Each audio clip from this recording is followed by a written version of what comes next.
Баршаларыңызға ассалаумағалейкум. Жаңа бір жерге бір қызық жағдай болды енді.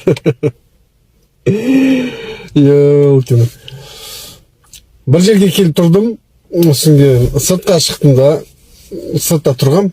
Қасында бір автокөлікте қазақ кісі отырды да. Соң қасына бір әйел адам келеді да, қасына құрттай баласы бар.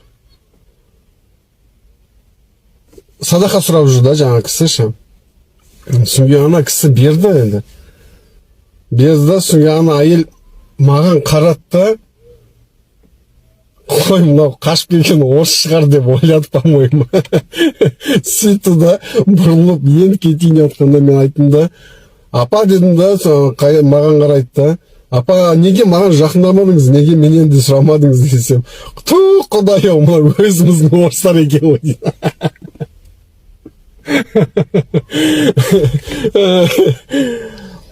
Sonra машинада байтыр бар затты бердік.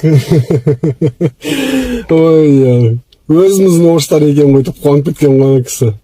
Айтты ова, Алла тағала денсаулық берсін, сабырлық берсін, иман берсін. Аман болайық, бар болайық.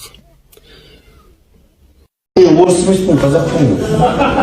Жаңа не бар ғой, местный орыспын деген футболка киіп алып жүреді ғой барлар, білесің бе, орыстардың? Қойшы, ондай көрмедім. Сондай жасатып алған, мен местный орыспын деп. А то айыра алмайды ғой. Байқамай қалдым. Жауап шынымен де байқаған жоқпын. Типография жасайды ғой. Местный орыспын деп па? Жаңағы орыстарға келіп жатқан орыстар. Иә. Сөйтіп алсаң болады ғой. Местный емес қой, приезжий болып тұр онда. Сен местный емессің бе?